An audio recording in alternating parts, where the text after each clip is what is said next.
Sabda Pandita Ratu. Dalam episode ke-21 ini dengan judul Pelangi Tengah Malam.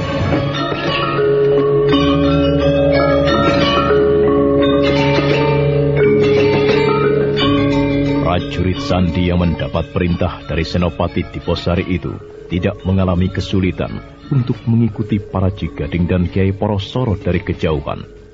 Dua orang lelaki yang masing-masing mempunyai wajah khas.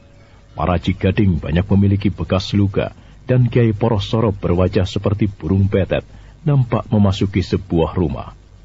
Di rumah itulah, dalam beberapa hari Kiai Porosoro tinggal dengan memberikan uang sewa kepada pemiliknya.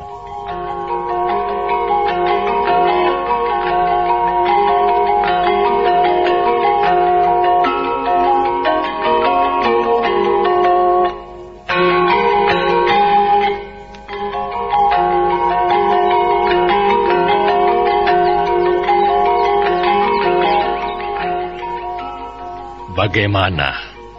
Apakah kau sanggup melaksanakan perintah Sri Baginda itu? Kau pikir apakah aku akan melebur keris ini? Aku akan lakukan. Apa maksudmu? Kau mempunyai rencana lain, Porosoro? Selama ini aku merasa mumpuni dalam olah pembuatan keris. Dulu aku memicingkan dengan sebelah mata mendengar kebesaran nama Empu Gandring yang sudah mati itu. Dulu aku meremehkannya. Akan tetapi ternyata karyanya benar-benar luar biasa. Aku baru percaya dengan kebesaran Empu Gandring setelah melihat langsung buah ciptaannya itu. Bahkan harus aku akui, aku tidak sanggup membuat keris yang sedemikian dahsyatnya. Pamornya tajam luar biasa. Tentu sangat sayang kalau keris ini sampai dilarung atau dilebur. Jadi, apa yang akan kau lakukan? Aku ingin memilikinya. Keris ini keris yang sangat bagus. Daripada dilebur atau dimusnahkan, lebih baik aku miliki. Keris ini akan lebih bermanfaat jika berada di tanganku. Kau jangan sembrono, Porosoro. Sembrono bagaimana? Kekuatan dan pamor keris itu telah luluh menyatu dengan tubuh Sri Baginda. Lambung dan Sambar Wulung mati karena urusan keris itu. Keris itu meski kemudian dilarung di Gunung Kelut, akan tetapi ternyata kembali pada pemiliknya. Kau kira aku percaya dengan cerita itu? Mengapa kau tidak percaya? Akulah saksinya. Keris itu telah dibuang, akan tetapi kembali pada pemiliknya. Kau pikir Sri Baginda rela melepaskan keris itu kepadamu begitu saja? Sri Baginda tahu kalau kau ingin memiliki keris itu atau ingin menguasai keris itu, maka yang akan terjadi adalah pengulangan dari peristiwa yang telah terjadi. Dan keris itu akan kembali kepada Sri Baginda. Kalau memang betul begitu, aku akan mengusahakan agar pamornya luluh kepadaku. Aku akan mengusahakan agar keris itu tidak kembali lagi kepada Sri Baginda. Porosoro, keris itu mempunyai riwayat yang luar biasa. Kau tidak akan mampu menguasainya. Ya, kita lihat saja nanti. Apakah aku berhasil menguasainya atau tidak? Keris ini harus menjadi milikku, para Cigading. Kau gila, Porosoro.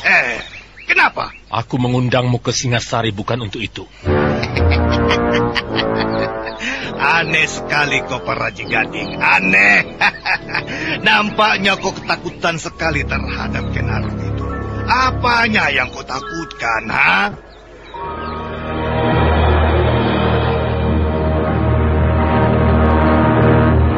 Ken Arok memiliki ilmu kanuragan yang tingginya tiada terkira.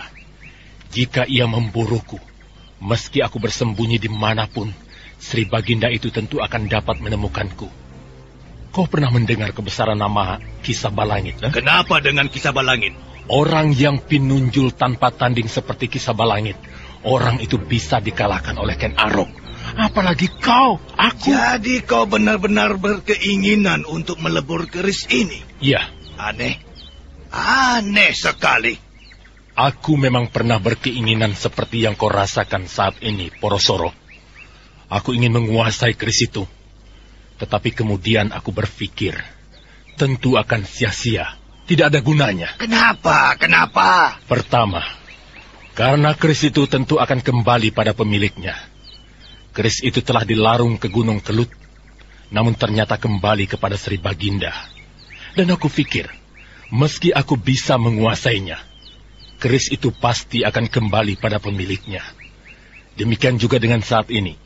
Meski kau berkeinginan untuk menguasainya, tidak akan menjadi kenyataan, karena keris itu akan pulang kepada tuannya. Yang kedua, apa? Yang kedua, Porosoro. Aku mempunyai sebuah rencana yang panjang di dalam istana Singasari. Aku tidak ingin rencana panjangku itu berantakan hanya karena persoalan ini. Itulah sebabnya, Porosoro. Aku justru bersikeras agar bisa mengambil hati Sri Baginda. Keris itu benar-benar harus dilebur. Nah, aku berharap kau bisa melakukannya. Bagaimana?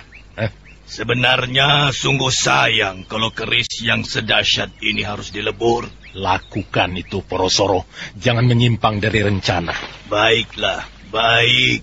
Aku akan lakukan kehendakmu, Paraji. Berapa hari kira-kira kau butuhkan untuk melaksanakan perintah Tuanku Sri Baginda itu, Porosoro? Sepekan. Ya, sepekan. Aku butuh waktu sepekan. Sepekan sudah cukup untuk melebur keris itu menjadi logam biasa. Baik. Dalam sepekan aku berharap kau telah menghadap kembali ke istana untuk membuktikan kata-katamu itu. Jika kau tidak muncul, aku akan menyusulmu. Baik, Paraji.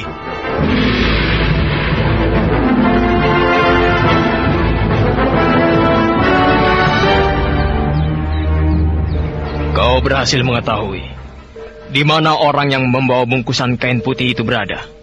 Di sebuah rumah di depan pasar, Tuan. Rumah di depan pasar? Benar, Tuan. Baik, terima kasih. Ada sesuatu yang mencemaskan hati Diposari. Senopati itu teringat dengan apa yang terjadi ketika Senopati Rudrobondo mendadak menjadi liar ketika mencabut keris itu. Bahkan Lambong dan Samberwulung yang mempunyai ilmu kanuragan yang cukup tinggi pun menjadi kalang kabut.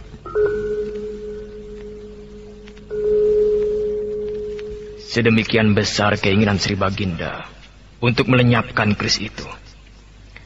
Berarti sedemikian kuatnya kutukan Empu Gandring itu membayanginya.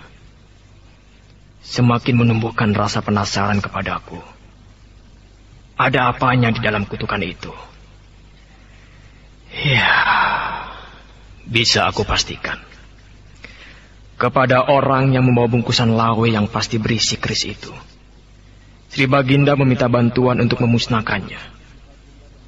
Entah cara yang macam apa yang akan dipergunakan lagi. Dengan cara melarung. Aku cemas jika orang itu tidak mampu melakukannya. Aku cemas jika keris itu dicabut. Apa yang dialami Kakang Senopati Rudrobondo akan terulang kembali kepadanya. Sial. Aku merasa cemas. Akan tetapi apa yang bisa aku lakukan? Persoalan itu tidak terjangkau lagi oleh wewenangku. Apakah aku sebaiknya menghadap Sri Baginda? Suasana di istana ini semakin aneh. Aku tidak tahu mengapa Baginda bisa memaafkan kesalahan yang diperbuat oleh para Jigading itu.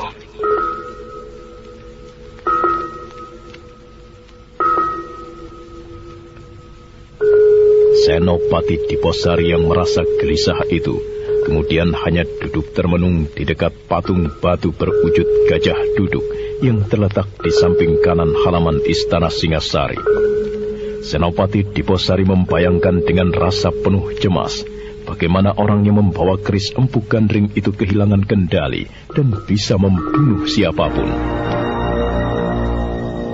Tenang terlelap dalam tidur. Namun di dalam sebuah rumah di lereng Gunung Penanggungan terjadi sebuah kegiatan. Sudah kau siapkan semuanya, Panji? Sudah, Kakang.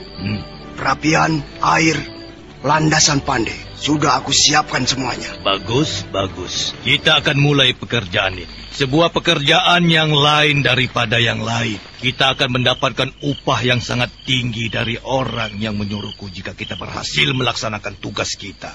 Siapakah yang telah menyuruh kakang itu? Sri Baginda Singasari, Tuanku Sri Rajasa Batara Sang Amurwa Bumi. Wah, Sri Baginda. Ya. Kau ambilkan kotak kayu di bawah amben itu, Panji.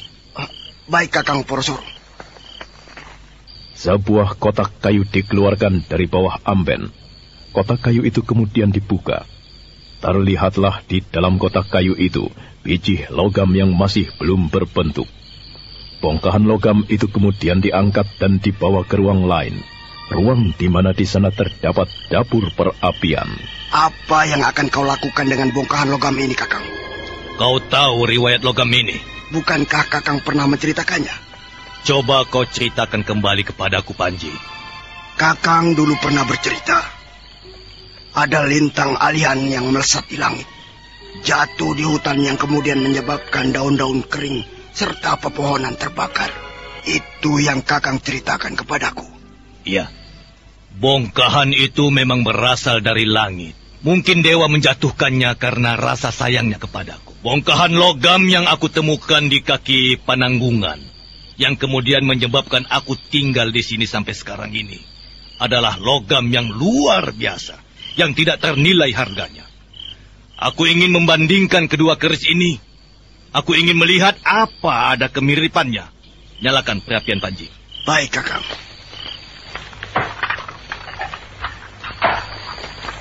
Perapian telah dinyalakan. Panji Sumekar mengayuh pompa yang terbuat dari pohon pinang itu naik turun bergantian. Udara yang keluar melalui sepasang pipa bambu menghembus bara api batok kelapa. Dan sekejap kemudian, api telah berkobar membara, nyalanya kebiru-biruan. Panji Sumekar segera meloncat turun dan bersiap membantu Porosoro. Apa yang harus aku kerjakan, Kakang Porosoro? Ambil sepasang besi penjepit. Mula-mula bongkahan logam milikku itu yang lebih dulu dibakar. Aku ingin mengetahui ciri-ciri dan sifat. Bukankah dulu Kakang sudah pernah melakukannya? Sudahlah, jangan banyak bicara. Dengan menggunakan besi penjepit dari baja yang diberi gagang kayu untuk meredam panas yang timbul, bongkahan logam yang dikeluarkan dari kotak kayu itu kemudian dibakar. Panji Sumekar kembali meloncat ke pompa kayu, dan dengan sekuat tenaga, pompa kayu itu dihembus bergantian.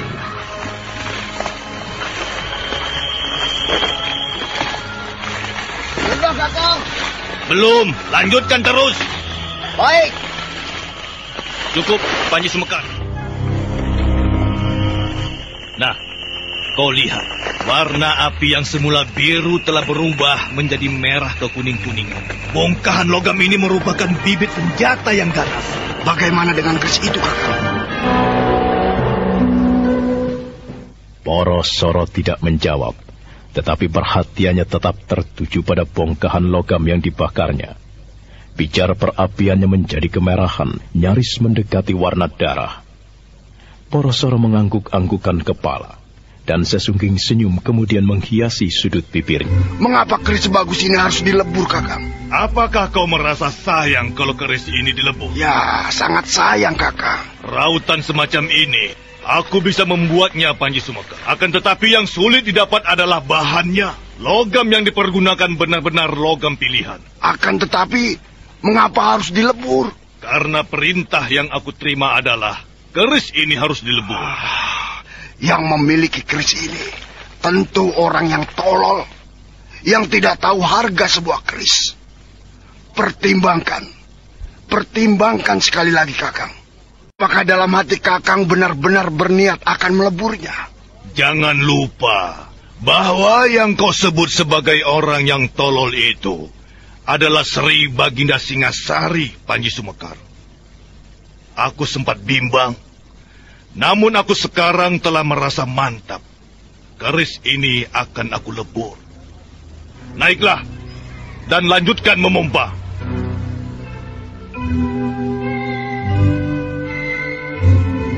Dalam hati, Panji Sumekar sangat menyayangkan Kiai Porosoro yang tidak mau mengubah keputusannya. Tetapi Panji Sumekar kemudian tidak berkata apapun dan melanjutkan pekerjaannya memompa perapian. Tibalah saatnya kemudian, dengan penjepit baja bergagang kayu, Kiai Porosoro bermaksud membenamkan keris itu ke dalam perapian. Tetapi... Kakang Porosoro! Kakang! Ada apa? Ada apa, Kakang Porosoro? Ada apa? Kakang Porosoro! Apa yang terjadi? Yang terjadi adalah sebuah peristiwa yang tidak terduga-duga, tidak diduga oleh Kiai Porosoro dan juga Panji Sumekar. Keris Empu Gandring adalah keris yang benar-benar luar biasa. Kiai Porosoro tersentak karena merasa ada sesuatu yang tiba-tiba menyengat lengannya. Kiai Porosoro kemudian terjengkang salang tunjang. Napasnya tersengal-sengal hampir saja putus. Namun sementara itu, di waktu yang bersamaan, tapi di tempat yang berbeda. Kandang Batara. Tuanku, ada apa? Ampun Tuanku, ada apa? Apa yang telah terjadi? Tuanku bermimpi? Aku bermimpi. Seorang pemuda yang gagah. Seorang pemuda yang gagah? Kenapa Tuanku? Membunuhku. Membunuh Tuanku?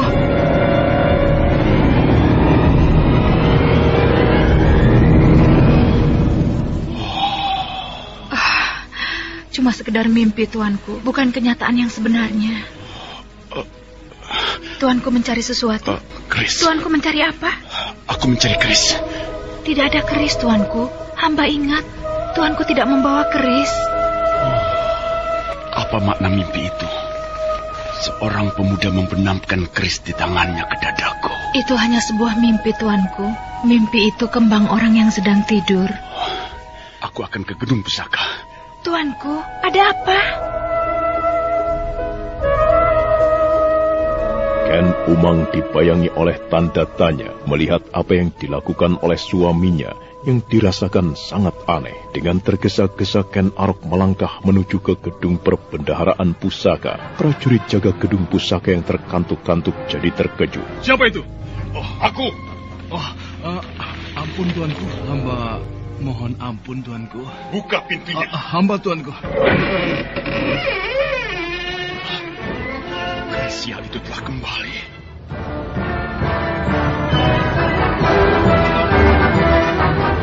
Ken Arok tercekat, jantungnya serasa akan berhenti berdetak ketika melihat sebuah keris bergagang kayu cangkring yang belum sempurna bentuk rautannya. Keris itu yang semula telah diserahkan kepada Kiai Porosoro untuk dilebur, telah kembali di tempatnya semula. Ken Arok bergegas mendekat. Keris itu dipegang, lalu dicabutnya. Kenapa kau kembali? Kenapa kau selalu menjadi bayang-bayang buruk? Hantu yang selalu menggangguku. Barat.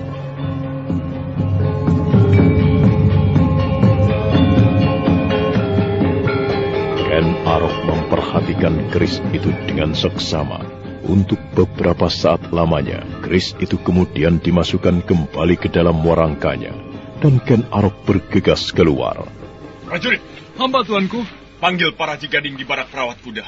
Suruh menghadap kepadaku di Paseban Dalam sekarang juga. Hamba Tuanku. Cepat kerjakan. Hamba Tuanku. Hamba menghadap Tuanku. Para Jigading. Hamba. Apa yang kau bayangkan dengan aku memanggilmu malam-malam seperti ini? Hamba Tuanku Sri Baginda. Hamba tentu tidak mampu menebaknya. Keris itu telah kembali. Keris itu kembali, Tuan? Iya. Ini. Lihatlah. Artinya, orang yang kau perkirakan akan mampu melebur keris ini tidak berhasil menunaikan tugasnya. Aku kecewa, para Jigading. Ampun, Tuanku. Hamba mohon ampun jika demikian. Jika demikian bagaimana? Jika demikian, barangkali memang tidak mungkin, Tuanku.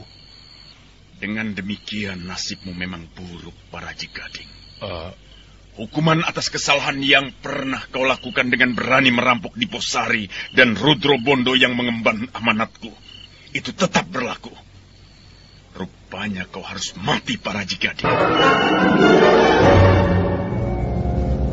Wajah Paraji Gading menjadi sangat pucat dan keringat dingin bagai mengembun di keningnya. Tapi pada saat itu pintu terbuka.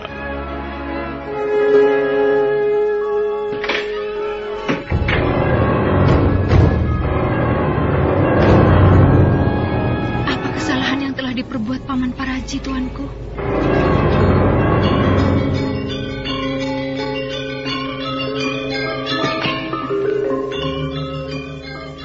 Ken Arok yang sebenarnya telah mendengar kehadiran Ken Umang yang berdiri di balik pintu menghela napas panjang. Ken Umang, istri kedua Sri Baginda itu, melangkah mendekat. Paraji Gading menundukkan kepala, seolah menunggu kepastian kematiannya. Ken Umang kemudian duduk di sebuah kursi berukir. Tatapan matanya tertuju kepada Paraji Gading. Dan sesaat kemudian, dia menoleh pada suaminya.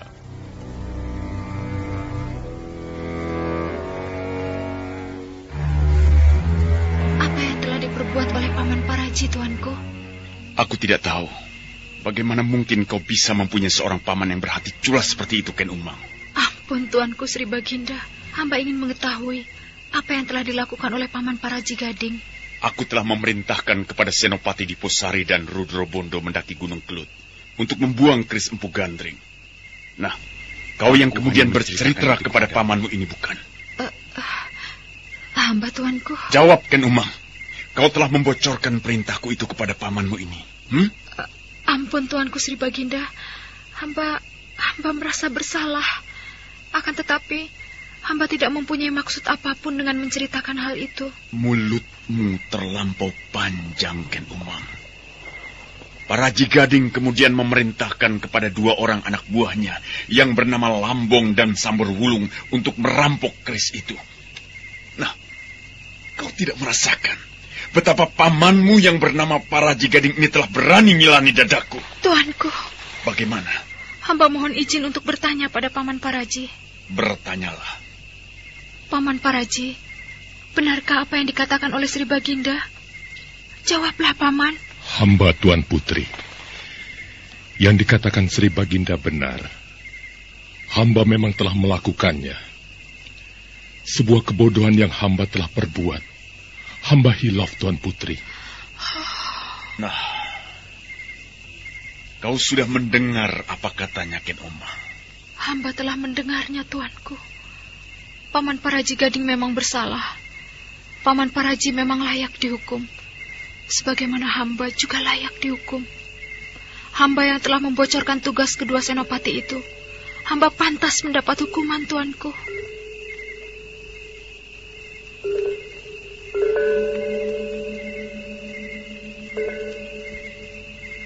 Tuanku, jika Tuanku berkenan mengabulkan permohonan hamba, berilah kesempatan kepada hamba untuk mendapatkan ampunan dari Tuanku. Sebagaimana hamba memohon ampunan atas kesalahan yang diperbuat Paman Paraji Gading. Suasana menjadi hening untuk beberapa saat lamanya. Ken Arok merasa kecewa mendengar ucapan Ken Umang, sebuah permohonan yang menyudutkan hatinya.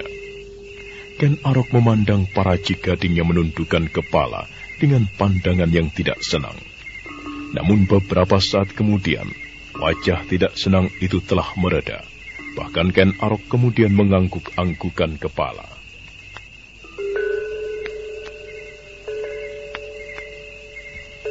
Paraji Gading. Hamba, Tuanku. Kau ingat dengan apa yang terjadi beberapa tahun yang lalu di Padang Karautan?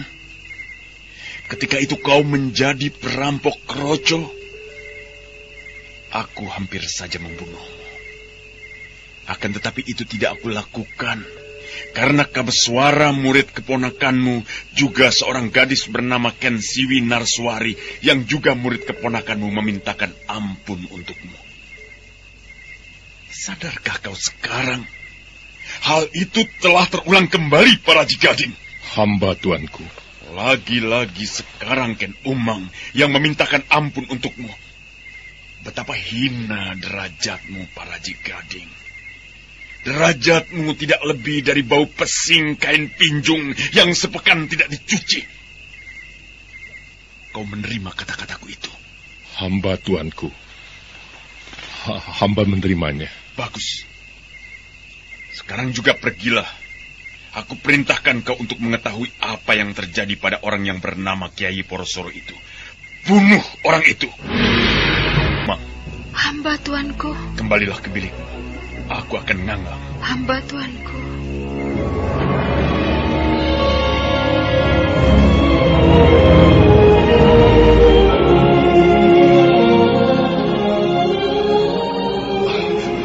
Kakang, bagaimana keadaanmu? Keris itu benar-benar keris yang sangat dahsyat. Aku seperti disengat sesuatu.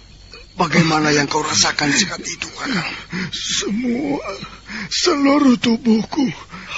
Tetapi, mengapa keris itu lenyap? Aku sudah mencarinya di perapian. Juga di segenap sudut ruangan ini. Akan tetapi tidak ada. Keris itu telah kembali kepada pemiliknya, Panji Sumekar. Aku haus.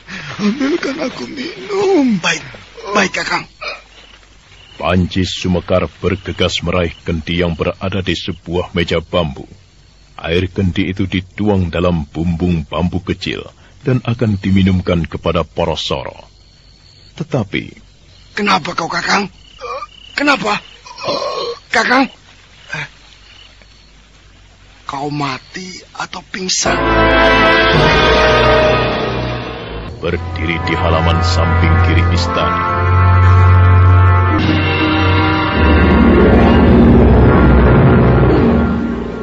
Apakah mimpiku itu merupakan gambaran dari apa yang akan terjadi di masa yang akan datang? Benarkah kelak akan ada seorang pemuda yang menjadi hakim bagi kematianku? Siapa pemuda itu? Siapa gerangan?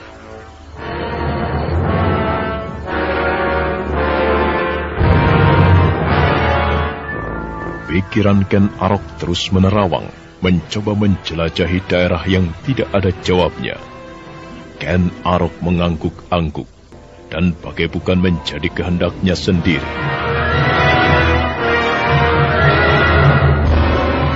Kawuran lelakon panelongso, katigas curiko. Ken Arok ngudal crito, lungguh ing tangise warondo. Dedes, ojo kowe nembang nelongso, tembangmu tembang mikatru, kanggo tunggul ametung sang bebanten, Kebo Ijo lan Anusapati. Sing jeneng Srakah, ana ngendi-ngendi, Gandring Supatamu. Panutuhmu mung dadi angin, dadi uwuh utawa awu, utawa dadi geni kang adol panas ing sakparan-paran.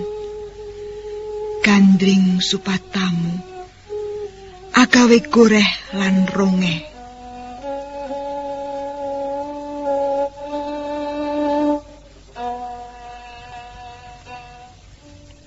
Ken Arok tersenyak. Suara itu dikenalnya sebagai suara Ken Dedes istrinya. Sebuah sindiran yang serasa menghunjam ke dadanya. Ken Arok bergegas melangkah masuk ke dalam wisma keputren itu. Tetapi yang didapati adalah sesuatu yang aneh. Ken Dedes nampak tertidur di kursi berukir. Kepala perempuan dari Panawijan itu terkulai.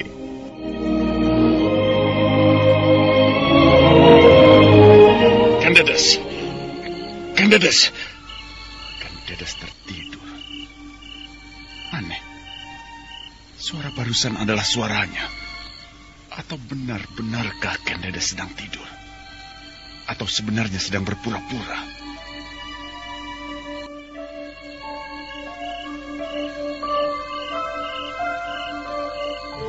Ken Arok memandang wajah istrinya dengan seksama.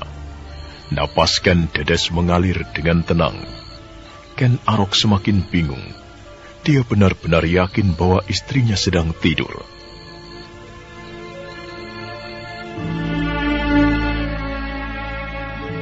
Suara siapakah yang baru saja aku dengar? Ken Arok yang mempunyai kemampuan kanuragan yang tinggi itu mempertajam pendengarannya. Ken Arok merasakan tidak ada sesuatu yang mencurigakan.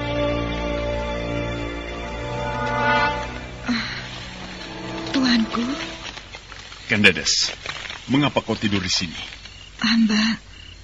Hamba tertidur, tuanku. Ken Dedes jelas tidur. Aneh sekali. Siapa yang membaca geguritan itu? Suaranya jelas suara Ken Dedes.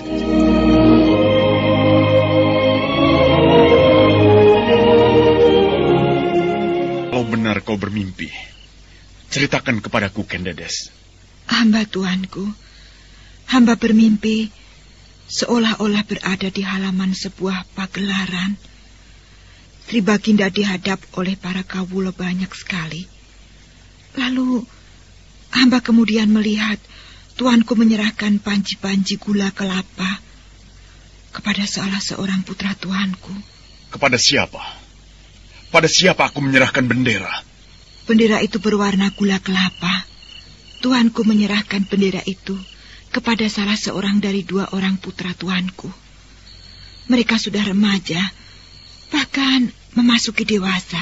Kepada siapa aku menyerahkan bendera, Ken Dedes? Hamba keburu terbangun, tuanku. Kau berkata sebenarnya tentang mimpi itu, Ken Dedes. Hamba, tuanku. Hamba berkata yang sebenarnya. Apakah tuanku mengira hamba telah melakukan sebuah dusta? Aku percaya. Akan tetapi... Ada apa, tuanku? Ken Dedes, apakah engkau pernah membuat geguritan? Geguritan? Ampun, tuanku. Hamba tidak pernah membuat geguritan. Di samping hamba memang tidak mampu, tuanku. Kenapa tuanku tiba-tiba bertanya soal geguritan? Ketika aku tiba di halaman keputren ini, aku mendengar kau membaca sebuah geguritan. Kau sedang menyindirku, Ken Dedes. Hamba tidak melakukannya, tuanku. Hamba bersumpah dengan disaksikan para dewa. Baru saja hamba sedang tidur. Hamba tidak sedang membaca geguritan. Baiklah. Aku akan menganggap barangkali suara yang baru saja aku dengar itu adalah suara angan-anganku sendiri. Atau barangkali suara hantu atau suara angin. Hamba, tuanku. Kedatangan tuanku juga mengejutkan. Aku ingin bercerita sesuatu kepadamu, Ken Dedes. Mungkin kau bisa memberikan wawasan kepadaku. Tentang apakah itu? Tentang keris Empu Gandring. Kenapa dengan keris itu, tuanku? Beberapa hari ini, bahkan dalam hitungan sebulan ini, aku gelisah. Keris buatan Empu Gandring itu selalu membayangiku. Keris itu telah banyak dilumuri darah oleh orang yang tidak bersalah. Harus mati karena sebagai pancatan dari keinginanku untuk menduduki puncak tertinggi dari sebuah negeri. Empu Gandring, Tunggul Ametung, dan yang terakhir adalah Kebo Ijo. Keris ini bukan lagi sebuah keris yang bersih, akan tetapi keris yang kotor, keris yang bernoda. Itulah sebabnya aku memerintahkan kepada Diposari dan Rudro Bondo untuk melarungnya, membuang ke kawah Gunung Kelut. Lalu, apa yang tuanku gelisahkan? Keris itu kembali kepadaku, Ken Dedes. Keris itu tidak mau dibuang. Keris itu kembali kepada pemiliknya, aku. Kemudian aku mencoba lagi. Aku memerintahkan kepada seorang empu yang terkenal. Empu itu bernama Kiai Porosoro. Namun lagi-lagi, keris itu kembali kepadaku. Baru saja aku dihentak oleh mimpi. Seorang pemuda membunuhku dengan menggunakan keris itu, Ken Dedes. Aku terbangun. Dan ketika aku bergegas menengok gedung pusaka, keris itu telah berada di sana. Mengapa tuanku harus gelisah dibayangi oleh keris itu? Tuanku, meski tuanku Sri Baginda berhasil membuang atau melebur benda itu, apakah tuanku akan berhasil menghapus sejarah? Menghapus apa yang telah terjadi? Kenapa tuanku? adakah sesuatu yang tuanku sembunyikan?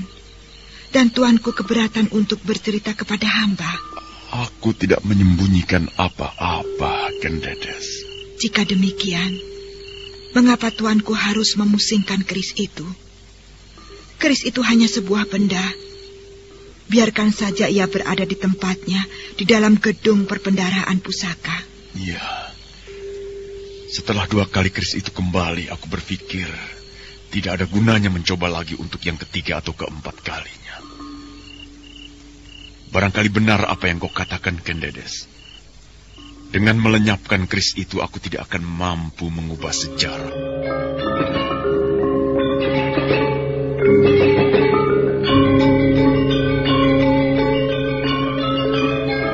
Ken Arok sebenarnya ingin menceritakan kepada Kendedes tentang kutukan yang telah dijatuhkan oleh Empu Gandring kepadanya. Namun setelah mempertimbangkan, Ken Arok memilih untuk menyimpan rahasia itu rapat-rapat. Tetapi ketajaman mata hati Kendedes cukup mampu menangkap bahwa ada sesuatu yang tidak wajar atau sesuatu yang disembunyikan oleh suaminya itu. Sementara itu, apa yang terjadi itu telah menumbuhkan sesuatu yang mengusik hati Ken Umang. Istri muda Raja Singasari itu memeras pikiran untuk menelaah apa yang sebenarnya terjadi.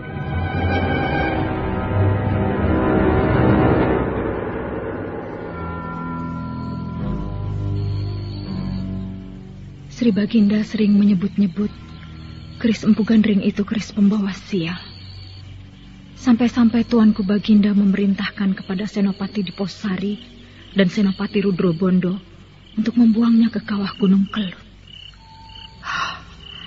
Aku menjadi penasaran. Ada apa di balik keris itu?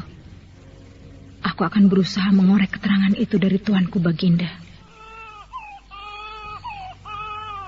Sial, mengapa kau menangis toh, Jaya?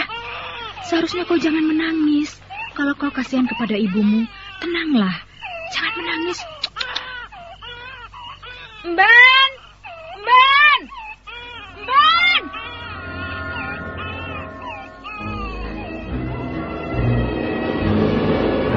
Sang waktu terus beranjak, merayap menuju ke arah pagi.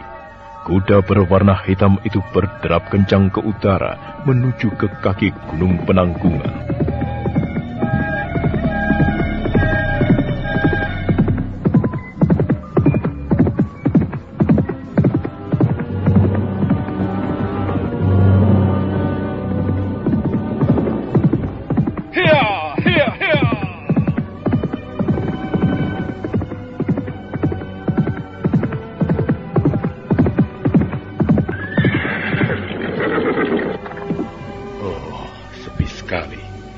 Kemana mereka? Panji Sumekarkah itu? Bukan Porosoro. Aku. Kau Paraji Gading? Keris itu memang gila. Benda itu yang membuatku seperti ini. Kemana Panji Sumekar? Iya, aku suruh mencari dedaunan obat untuk menyembuhkan sakitku ini. Ya sudah, berbaring sajalah Porosoro. Kekuatanku bagai terhisap habis. Tidak bersisa secuil pun di dalam tubuhku. Sisa yang ada hanya bisa aku pergunakan untuk berbicara. Kenapa kau kemari? Keris itu telah kembali ke gedung perbendaharaan pusaka. Aku sudah menduganya. Kenapa kau gagal? Keris itu keris gila. Aku tidak mengira di dunia ini ada keris yang aneh seperti itu. Apakah kau melanggar laranganku? Kau ingin memiliki keris itu, Porosoro? Tidak, Paraji Gading. Aku benar-benar bermaksud melebur keris itu seperti yang kau kehendaki. Akan tetapi yang terjadi benar-benar tidak aku bayangkan sebelumnya. Demikian keris itu menyentuh bara perapian. Bagaikan ada kekuatan yang menyengat sekujur tubuhku. Sulit menceritakannya, Paraji Gading. Akan tetapi aku merasakannya. Dan akibat selanjutnya, Seperti inilah keadaanku sekarang. Oh, pantas. Semalam tuanku Baginda memanggilku. Karena keris itu telah kembali ke gedung perbendaharaan. Aku diperintahkan untuk datang ke sini, Porosoro. Untuk mengetahui apa yang telah terjadi. Itulah yang terjadi. Sampaikanlah kepada Baginda. Dan aku juga mengemban perintah dari Sri Baginda. Yang harus aku sampaikan kepadamu. Kebetulan Panji Sumekar tidak ada. Sehingga akan lebih memudahkan pekerjaanku. Apakah pesan Sri Baginda itu? Karena kau tidak berhasil melaksanakan tugasmu, maka aku akan membunuhmu. Apa?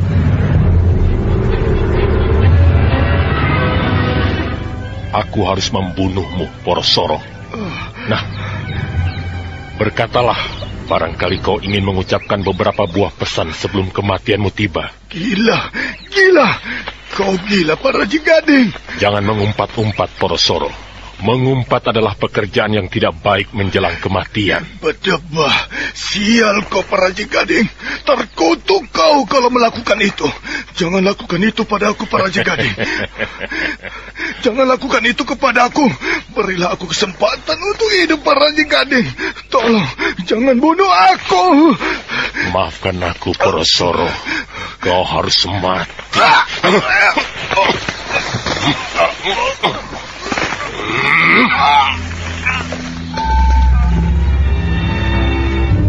Nasib Porosoro benar-benar buruk dan sial. Dengan wajah tanpa menyiratkan apapun lagi, Pak Raji Gading menghabisi nyawanya. Porosoro yang dicekik lehernya tidak bisa bernapas. Tubuhnya yang lunglai tidak bertenaga mempermudah Pak Raji Gading menyelesaikan pekerjaannya. Dan tidak berapa lama kemudian, napasnya telah berhenti sama sekali. Berhentilah bernafas.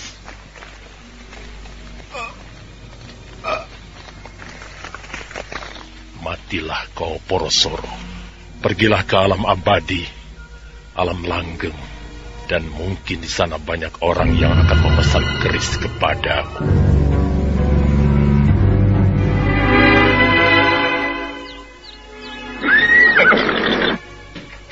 Kakang Porosoro! Di halaman ada kuda diikat, itu milik siapa? Pak Raji Gading yang duduk di pembaringan di dekat Porosoro itu tidak kelihatan. Karena Pak Raji Gading mengeterapkan ilmu panglimunan yang membuatnya tidak kelihatan. Panji Sumekar terperanjat melihat keadaan Porosoro. Kakang Porosoro. Kakang Porosoro. Weladala. Kau mati. Hah? Kau mati, Kakang Porosoro. Gila. Kakang Porosoro benar-benar mati. Mati lumrah apa dibunuh? Lidahnya terjulur seperti kematian akibat dicekik lehernya. Jelas. Ini bukan kematian akibat yang diderita Kakang Porosoro itu. Akan tetapi ada orang yang mencekiknya. Nampaknya pemilik kuda di depan itu. Wong edan! Orang tidak waras yang berani membunuh orang yang tidak mampu melakukan apa-apa. Panji Sumekar, mau kemana kau? Akan kemana kau, Panji? Siapa kau? Di mana kau? Kau tidak mengenali suaraku, Panji Sumekar. Kakang Paraji. Iya, aku. Kau selubungi dirimu dengan ajian panglimunan. Iya, agar kau tidak bisa melihatku. Kau yang membunuh Kakang Porosoro? Iya, aku yang melakukannya. Gila, mengapa kau lakukan itu? Aku mendapat perintah dari Sri Baginda untuk membunuhnya, juga membunuhmu. Karena gagal melaksanakan tugas itu. Gila, keparat kau Kakang Paraji Gading. Ayo, tampakkan dirimu. Jangan seperti pengecut menyembunyikan diri di balik ajian itu. Aku lakukan ini karena aku tidak ingin repot Panji Sumekar. Berdebah, tampakkan dirimu. Ayo, tampakkan wujudmu. Dan mari kita berkelahi dengan cara yang jantan.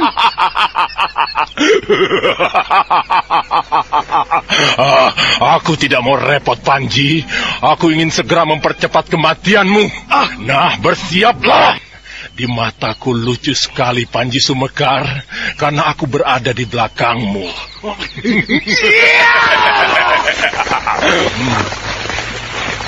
Menampalah. Kita berkelahi secara jantan. Kau seperti orang buta, Panji Sumekar. Menampalah. Kepala. Pengecut kau.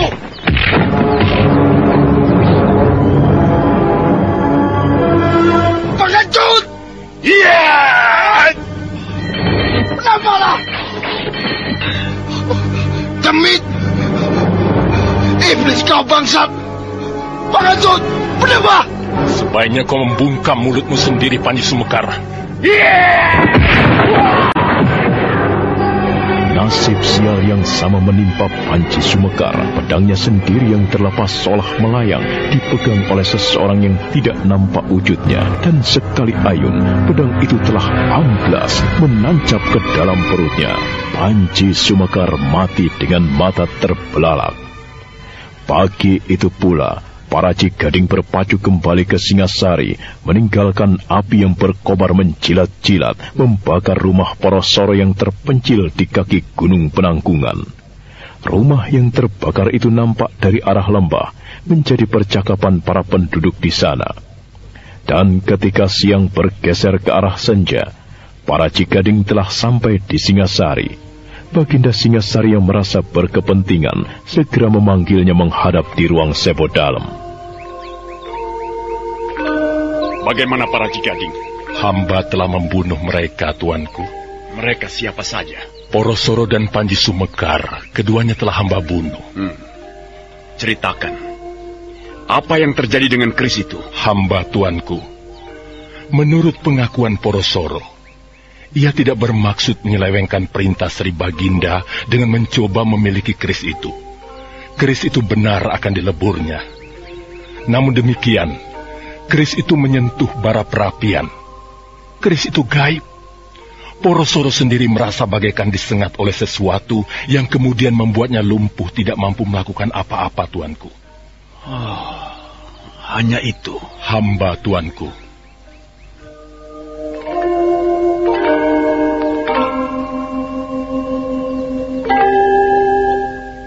Baiklah, aku perkenankan kau meninggalkan ruang ini.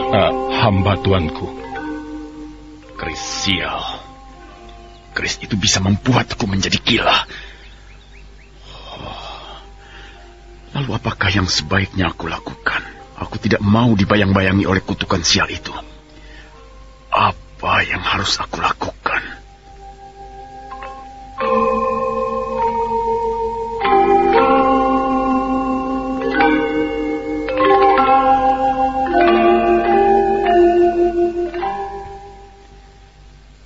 Mimpi buruk itu.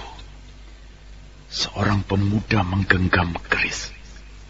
Jelas, keris yang dipegangnya itu adalah keris Empu Gandring.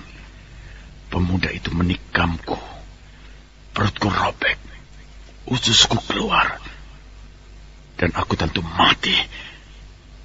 Siapa dia? Siapa pemuda yang berani melakukan itu?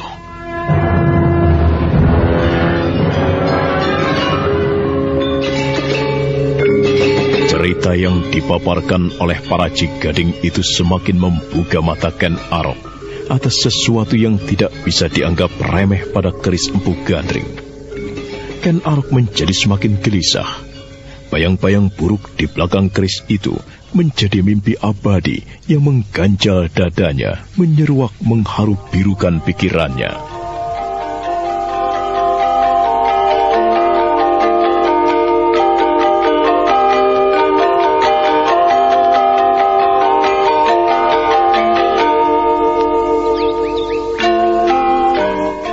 Paman para Cigading, mumpung Baginda sedang berada di ruang Seba, menerima kehadiran beberapa orang senopati, aku minta Paman bercerita tentang keris itu. Mengapa kau menaruh perhatian kepada keris itu, Ken Umang? Aku ingin tahu, apa sebenarnya yang membuat Sri Baginda itu gelisah?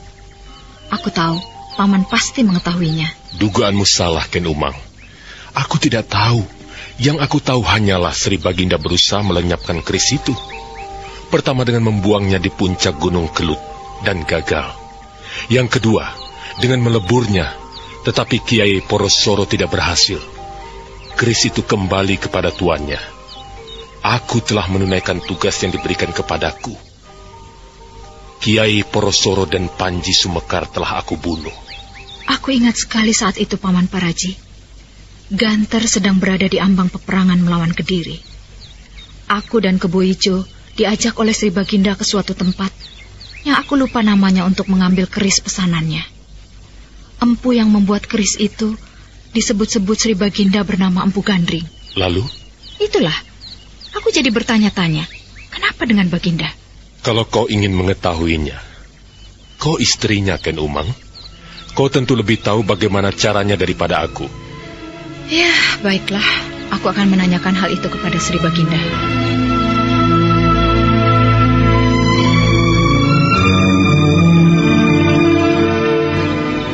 Sang waktu terus bergerak. Pasewakan yang diselenggarakan di pagelaran atau pendopo istana telah bubar. Ken Umang menyongsong suaminya dengan senyum yang menghias bibirnya. Apakah yang dibicarakan di dalam paseban, tuanku? Banyak hal yang dibicarakan Ken Umang. Aku memerintahkan kepada para prajurit untuk menjaga ketentraman dan keamanan negara. Juga kepada para nayaka untuk segera berbuat sesuatu untuk meningkatkan kesejahteraan segenap rakyatku. Bagaimana dengan Toh Jaya? Toh Jaya sedang tidur, tuanku. Aku ingin melihatnya. Mari, tuanku. Ken Arok tersenyum dan mengangguk-angguk melihat Toh Jaya tertidur lelap. Meski masih ada rasa risih melihat tempong besar di pipi anaknya itu, namun Ken Arok telah bisa menerima kehadiran bayi itu dengan perasaan lebih lapang. Demikian juga dengan Ken Umang.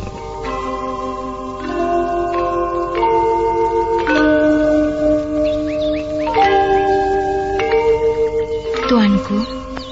Ada apa? Paman Paraji Gading telah kembali dari tugasnya. Iya? Kenapa? Hamba tiba-tiba teringat. Ketika itu tuanku mengajak hamba bersama Kebo Ijo ke suatu tempat. Kemudian tuanku meminta hamba dan Kebo Ijo untuk menunggu beberapa saat lamanya. Pada saat itu, tuanku menemui Empu Gandring mengambil sebuah keris. Bukankah demikian, tuanku? Iya. Nampaknya sekarang tuanku digelisahkan oleh keris itu. Ada apa, tuanku? Tidak ada gunanya aku bercerita kepadamu, Ken Umang. Tuanku Sri Baginda, hamba adalah istri tuanku. Sepatutnya jika tuanku membagikan segala macam keluh kesah yang sedang tuanku sandang kepada hamba. Monggo, tuanku, berceritalah kepada hamba. Apakah yang sebenarnya menghantui pikiran tuanku? Barangkali hamba yang bodoh ini bisa membantu memberikan wawasan kepada tuanku Sri Baginda. Keris itu membuatku gila.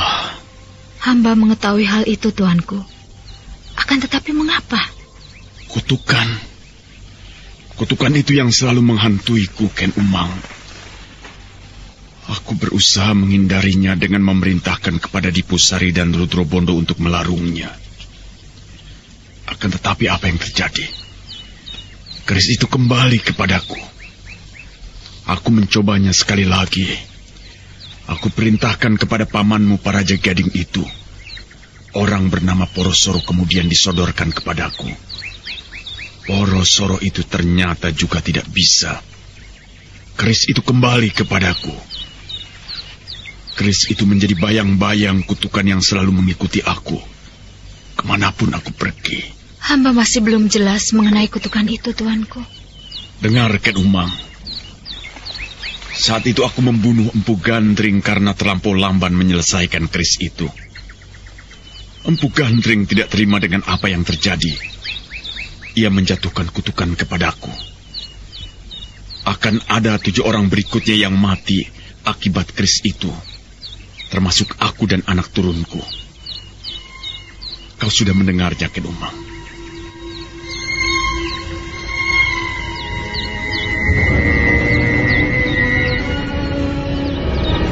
Ken Umang memejamkan matanya sesaat, meresapi debur jantungnya sendiri yang meningkat. Ken Umang kembali membuka matanya, memandang pada suaminya. Nah, apa katamu? Wawasan apa yang akan kau berikan kepadaku? Tuanku percaya kepada kutukan itu. Mengapa Tuanku percaya dengan kata-kata Empu Gandring? Aku tidak bisa mengabaikannya, Ken Umang. Jika menurut hamba Tuanku tidak perlu terlalu memikirkan apa yang pernah diucapkan oleh Empu Gandring. Empu Gandring itu sudah mati, Tuanku. Apa yang bisa dilakukan oleh orang yang sudah mati kepada yang masih hidup?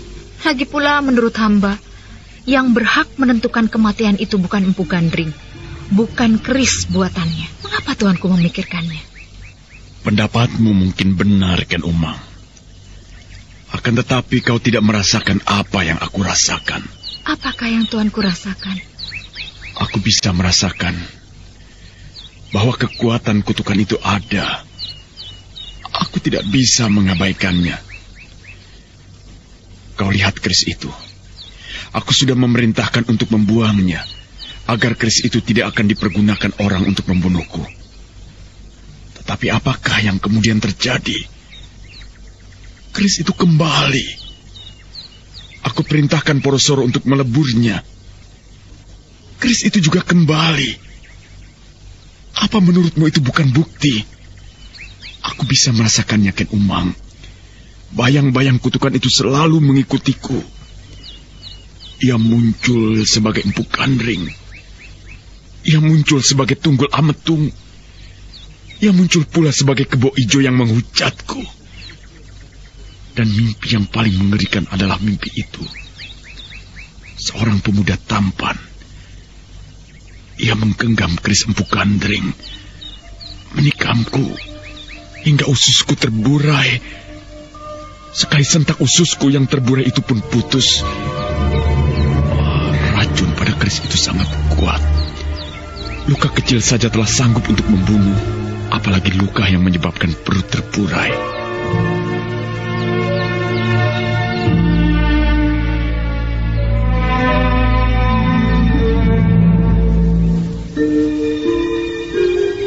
Itu hanya mimpi, Tuanku. Tuanku terlalu memikirkannya, hingga apa yang Tuanku pikirkan itu hadir di dalam impian Tuanku Sri Baginda. Itu bukan sembarang impian, Ken Umang. Jika mimpi, ia hanya akan hadir sekali. Mimpi tidak pernah terulang dengan adegan yang sama. Kau tahu, mimpi tidak akan pernah terulang. Namun jika mimpi muncul berulang-ulang, itu menunjukkan bahwa mimpi itu bukan sembarangan.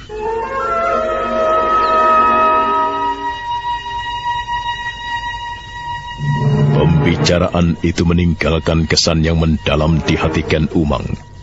Minatnya untuk mengetahui lebih jauh apa dan bagaimana keris Empu Gandring itu semakin mekar menyeruak. Namun sejalan dengan itu, kutukan yang diucapkan oleh Empu Gandring menjadi bahan renungannya pula.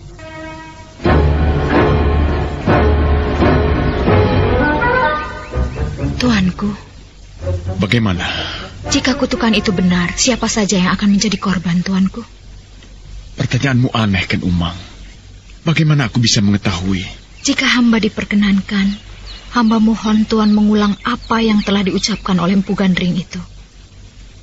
Akan ada 7 korban lagi yang akan menyertai kematiannya. Korban berikutnya adalah aku, Tunggul Ametung, dan Kebo Ijo. Korban yang lain, aku sendiri. Dan di antaranya anak turunanku. Itulah yang membuatku resah, Ken Umang. Jika kematianku, mungkin aku tidak mempersoalkannya. Akan tetapi, anak turunanku. Apakah dengan demikian, kutukan itu akan menjamah putra hamba, Tohjaya? Entahlah, Ken Umang. Tuanku, hamba berpendapat jika kutukan itu benar, sebenarnya Tuanku bisa memperkirakan siapakah kira-kira yang akan melakukannya. Apa maksudmu, Ken Umang? Jika kelak ada orang yang bermaksud membunuh Baginda, Siapakah kira-kira yang akan melakukannya? Atau apakah ada orang yang berani melakukannya? Aku belum bisa mencerna apa yang kau maksud, Ken Umang. Hamba tuanku, tentunya tidak ada seorang pun yang berani melakukan perbuatan itu kepada Baginda, kecuali seseorang yang menyimpan alasan yang luar biasa. Dendam? Hamba tuanku, dendam. Hanya orang yang mempunyai dendam kepada tuanku yang berani melakukan itu. Siapa? Menurutmu siapa, Ken Umang? Tuanku, hanya tuanku yang bisa menerka. Siapa kira-kira yang mempunyai dendam kepada tuanku? Siapa? Sebut siapa menurutmu? Hamba tentu tidak mengetahuinya, tuanku. Justru tuanku yang bisa memperkirakannya. Jika tuanku berkenan menerima pendapat hamba, maka sebenarnya tuanku mempunyai peluang untuk menghindar.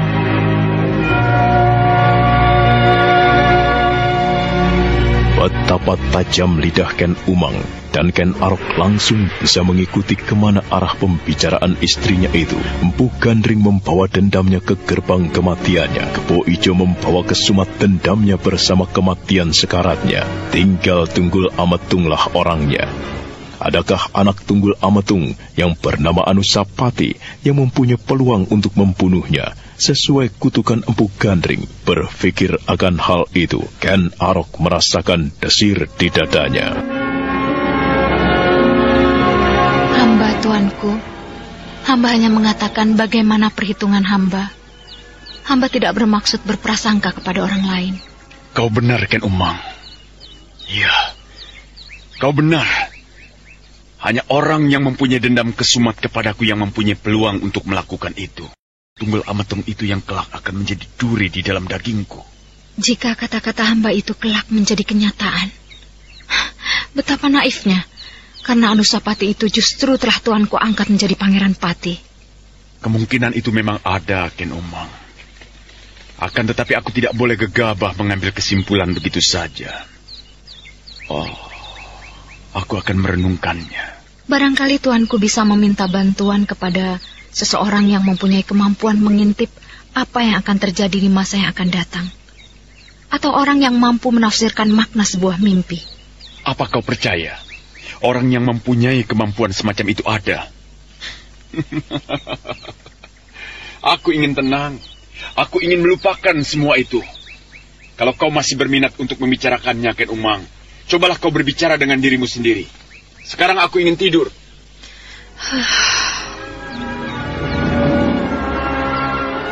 Kegelisahan Ken Arok akhirnya menjalar menjadi kegelisahan Ken Umang.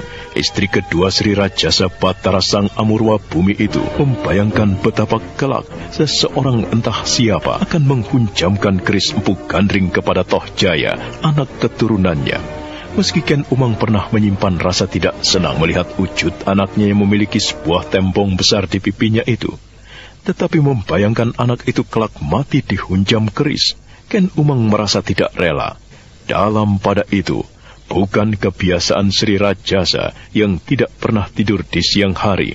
Kali itu Sri Baginda tertidur di sebuah balai-balai di sebuah ruang dari keputren Ken Umang. Ya, aku yakin pasti Anusapati. Kelak jika anak itu dewasa, tentu akan bertanya kepada Ken Dedes atau kepada siapapun tentang siapa sebenarnya ayahnya. Dan pasti ada yang mengatakan bahwa ayah yang sebenarnya bukanlah Ken Arok, tetapi Tunggul Ametung. Anusapati itu pasti akan sampai pada sebuah kesimpulan bahwa pembunuh ayahnya bukanlah Kebo Ijo, akan tetapi Ken Arok. Itu adalah sebuah urut-urutan yang paling masuk akal. Apalagi Ken Dedes itu tentu mendukungnya untuk membalas dendam. Anusapati tentu akan menggunakan keris Empu Gandring untuk membunuh Sri Baginda. Oh dewa, Baginda harus mengetahui kemungkinan itu. Aku tidak rela Baginda mati. Kutukan itu memang tidak boleh terjadi. Aku juga tidak rela kalau anakku Toh Jaya akan menjadi salah satu korban. Tidak boleh terjadi.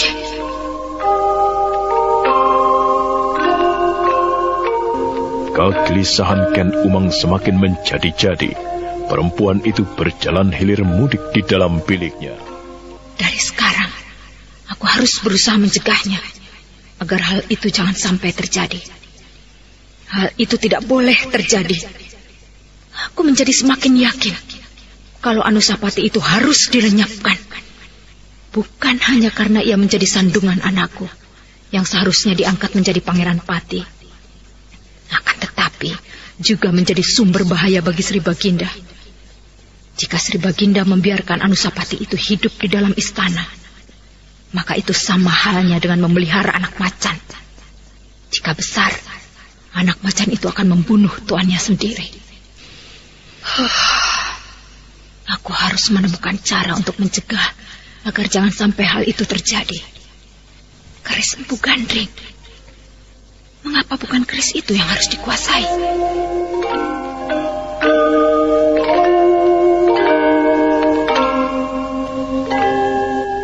Dan pikiran nekat itu menjadi subur menyeruak di dalam hatinya, mekar bagaikan tidak terkendali. Ken Umang telah bulat dalam keputusannya.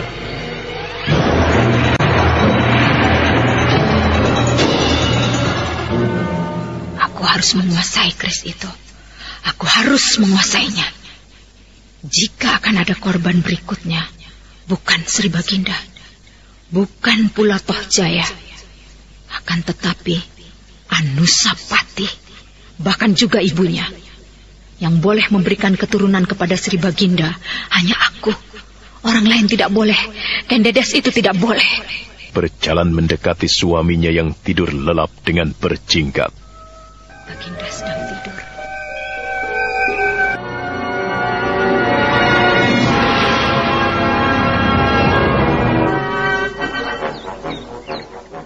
Ampun Tuan Putri Ken Umang. Adakah sesuatu yang Tuan Putri butuhkan? Barangkali hamba bisa menolong Tuan Putri. Aku akan masuk ke gedung pusaka. Bukalah pintunya. Hamba mohon ampun Tuan Putri. Tuanku Sri Baginda telah berpesan wanti-wanti kepada hamba. Siapapun tidak diperkenankan memasuki gedung pusaka. Kau berani membantah perintahku? Hamba hanya menjalankan perintah Tuan Putri. Hamba tidak bermaksud berani membantah perintah Tuan Putri.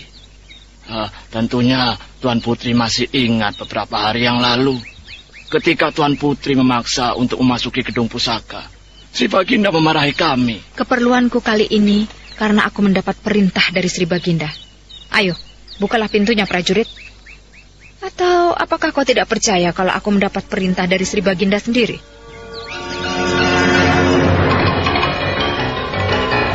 Prajurit penjaga gedung pusaka itu kebingungan. Prajurit itu menjadi serba salah.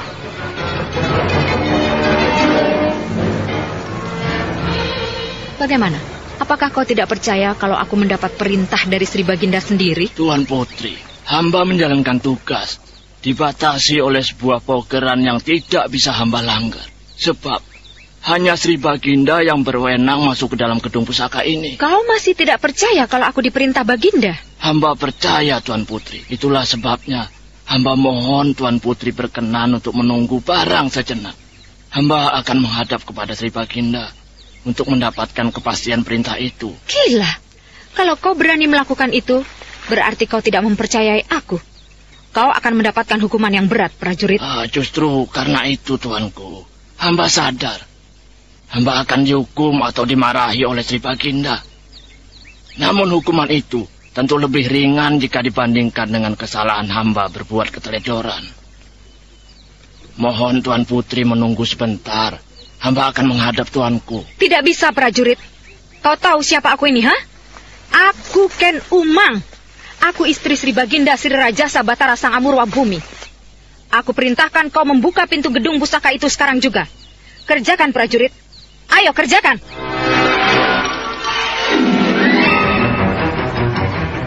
Ken Umang melotot, memelototi prajurit yang berani membantah perintahnya itu. Seolah-olah mata Ken Umang nyaris copot dari kelopaknya.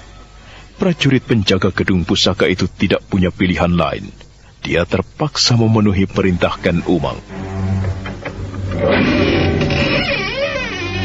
Sesaat kemudian, Ken Umang telah berada di dalam gedung perbendaharaan pusaka.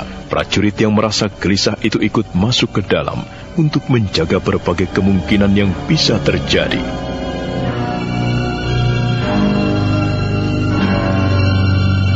Prajurit, Hamba Tuan Putri. Yang mana keris Empu Gandring? Ampun Tuan Putri, hamba tidak tahu. Bodoh sekali kau. Bagaimana kau bisa tidak tahu? Bukankah kau prajurit yang bertugas mengamankan gedung pusaka ini? Hamba hanya menjaga gedungnya dari kemungkinan orang yang tidak berkepentingan masuk dalam gedung ini. Apa saja benda pusaka yang disimpan di sini, hamba tidak mengetahuinya Tuan Putri. Keris buatan Empu Gandring. Aku harus menemukan keris itu. Tuan Putri, mestinya jika tuanku betul-betul memerintahkan kepada Tuan Putri, tentunya tuanku sudah memberikan gambaran wujud keris itu. Apa? Ampun Tuan Putri. Kesini kamu. Hamba Tuan Putri. Ini, rasakan.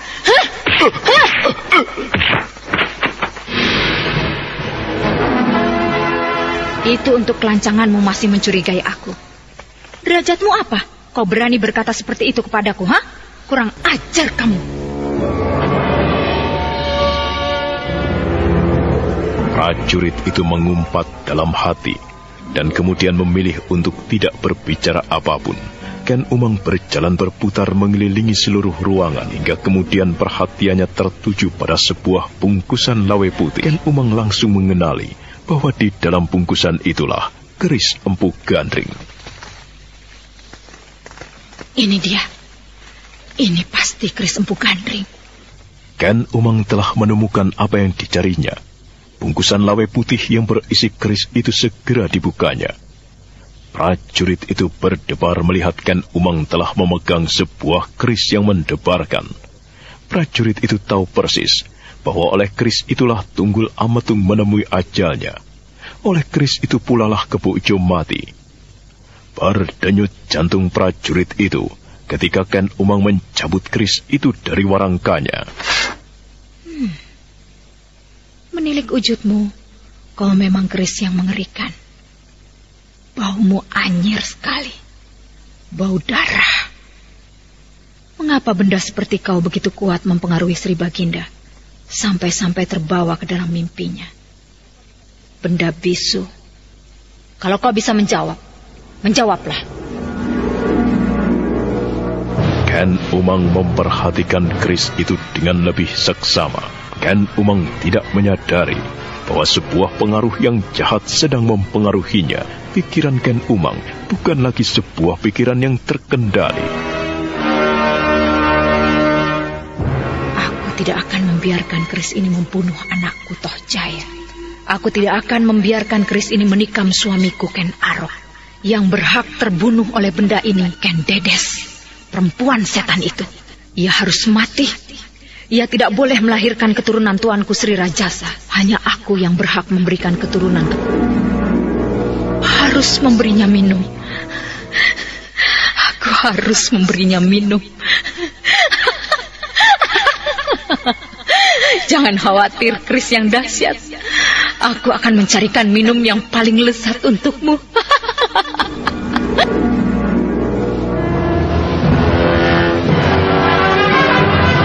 Wajah Ken Umang telah berubah. Sebuah wajah yang keruh, matanya liar, bagai kepancingan setan penghuni pohon lo. Prajurit penjaga gedung istana itu kebingungan melihat keadaan Ken Umang yang demikian itu. Tuan Putri. Kau mau apa? Ampun Tuan Putri, keris itu berpengaruh kurang baik terhadap Tuan Putri. Mohon Tuan Putri meletakkannya kembali. Minggir kau. Tuan Putri, hamba mohon Tuan Putri meletakkan keris itu. Kau ingin mati? Tuan Putri. Kau tentu kaki tangan Ken Dedes. Iya, kau tentu kaki tangan Ken Dedes. Ayo, katakan iya. Tuan Putri, hamba tidak tahu apa yang Tuan Putri maksudkan. Ampun. Mohon Tuan Putri meletakkan keris itu. Kau berani menentangku. Hanya orang-orang Ken Dedes yang berani menentangku. Nah, jangan mengelak. Terimalah kematianmu. Jangan mengelak. Jangan mengelak. Kau harus mati. Diamlah. Kau harus mati. Apa yang akan kau lakukan itu, Ken Umang?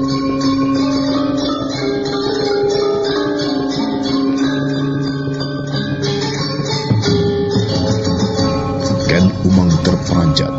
Pintu yang tertutup telah terbuka. Di sana berdiri Ken Arok yang menatapnya dengan tajam. Dada Ken Umang berdesir. Namun keris itu telah mempengaruhinya sedemikian tajam.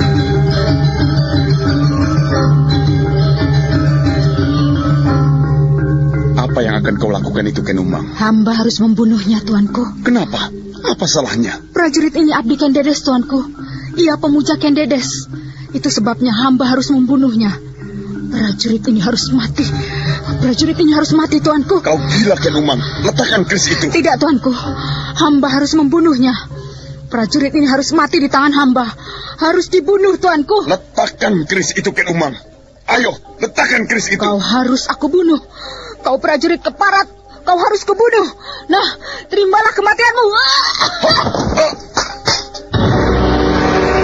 Ken Arok ternyata masih mempunyai kesempatan untuk menolong prajurit yang telah tersudut itu. Ken Arok meloncat dan menyambar tangan yang terayun. Tangan itu dipelintir. Keris pun telah berpindah tangan. Ken Dedes terkulai, menyeringai kesakitan. Ken Dedes nampak kebingungan. Kau gila, Ken Umang. Prajurit itu harus dibunuh, Tuanku. Pikiranmu sudah tidak waras, Umang. Siapa yang mengizinkan kau masuk ke gedung pusaka ini? Jawab, Umang. Hamba, apa yang terjadi? Kau memang gila. Kau hampir saja membunuh prajurit itu. Kau tahu? Renungkan apa yang baru saja kau lakukan, Umang. Dewa. Kau sadari apa yang telah kau lakukan, Ken Umang? Hamba tidak tahu apa yang telah hamba lakukan. Hamba tidak tahu, Tuanku. Prajurit. Hamba, Tuanku. Katakan apa yang telah terjadi.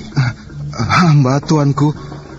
Tuan Putri Ken Umang memaksa kepada hamba untuk masuk ke dalam gedung pusaka. Hamba sudah menyampaikan bahwa tidak sembarang orang diperkenankan masuk ke dalam gedung pusaka itu, Tuanku. Lalu mengapa kau izinkan? Ampun, Tuanku. Tuan Putri Ken Umang mengatakan sudah mendapat izin dari Tuanku. Kau benar-benar sudah keterlaluan, Ken Umang. Hamba mohon ampun, Tuanku. Kau benar-benar membuat kepalaku menjadi pening, Ken Umang. Kau hampir saja membunuh orang karena kebodohan yang kau lakukan. Bodoh sekali kau. Hamba bersalah, Tuanku. Prajurit. Hamba, Tuanku. Tinggalkan ruangan ini. Pergi keluar sana. Dan ingat, jangan menjual cerita apapun. Kalau kau tidak ingin kepalamu aku lepas dari lehermu. Hamba, Tuanku.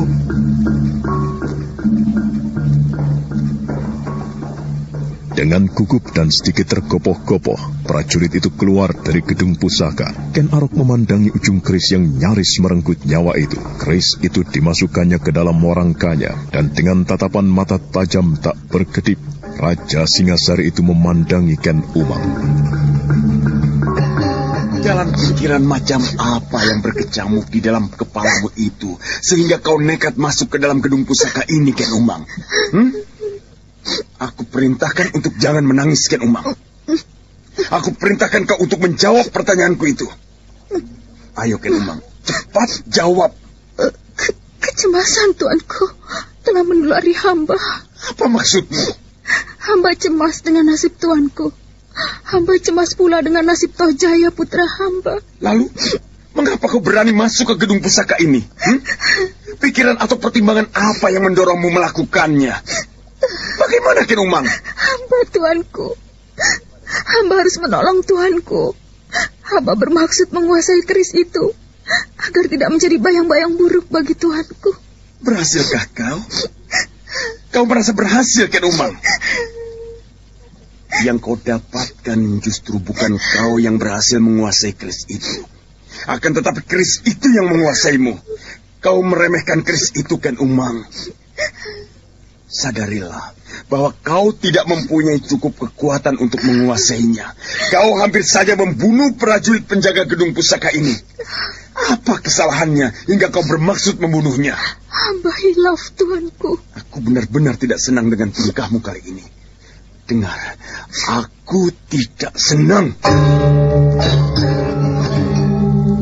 Ken Umang hanya bisa menundukkan wajahnya yang keruh. Air matanya mengalir membasahi pipinya.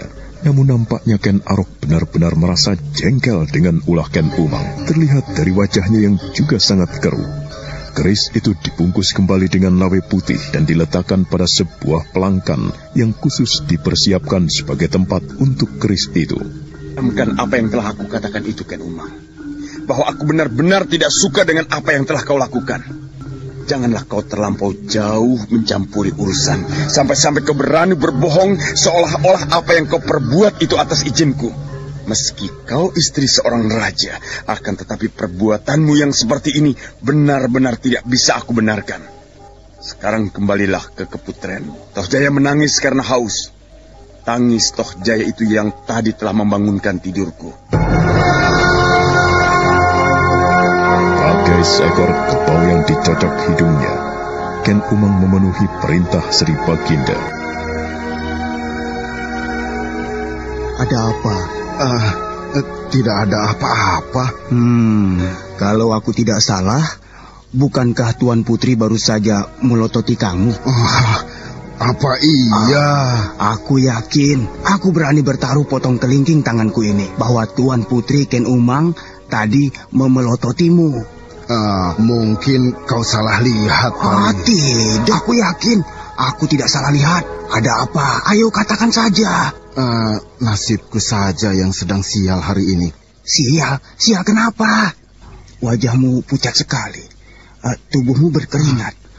Nampaknya kau baru saja mengalami hal yang sangat luar biasa. Aku hampir saja mati. Hah? Sudahlah. Aku tidak berani bercerita. Menyingkirlah. Jangan tanya macam-macam lagi. Kalau kau mati, wah, bagaimana dengan istrimu? Apa kau serahkan saja kepadaku?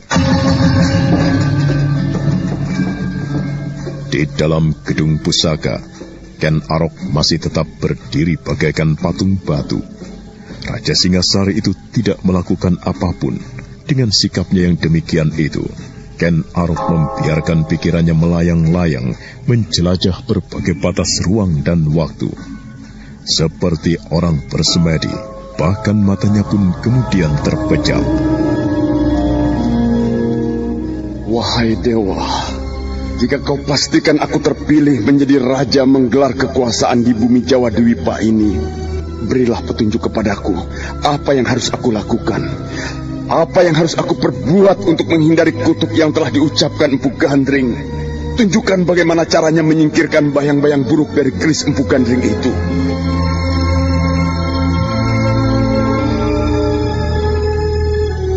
Sedemikian larutnya Ken Arok dengan pengembaraan dan penjelajahan mata hatinya. Dan tiba-tiba Ken Arok teringat pada seseorang. Kameswara. Adakah Kameswara itu bisa membantuku?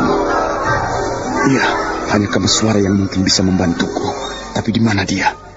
Telah lama aku telah kehilangan jejaknya. Kameswara.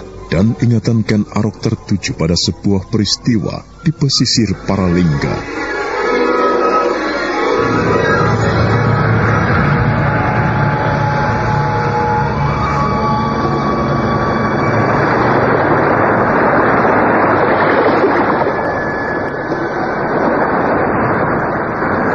Kau akan berbicara soal Empu Gandring. Iya, aku harus berbicara soal Empu Gandring. Aku tidak mengerti bagian mana yang akan kau bicarakan, Kameswara. Jangan kau kira aku tidak tahu dengan apa yang telah kau perbuat terhadap Empu Gandring dan Paman Anjampiani, Ken Arok. Perbuatanmu itu benar-benar perbuatan yang tidak mungkin akan aku lupakan. Jangan membuat aku bingung. Aku tidak melakukan apa-apa. Lengkap sudah sikap dan sifatmu sebagai manusia. Kamu culas, licik, dan tidak tahu balas budi. Apa yang telah kau perbuat terhadap Paman Anjampiani Kayuwangi? Apa yang telah kau perbuat terhadap Empu Gandring? Orang-orang yang telah banyak berbuat untukmu. Apa yang kau lakukan terhadap mereka benar-benar menyempurnakan wujudmu yang serakah. Paman Anjampiani yang mati berdiri masih sempat menceritakan kepadaku. Ken Arok, aku tidak bisa menerima perlakuanmu terhadap mereka. Akulah yang akan membalas dendam kesumat mereka.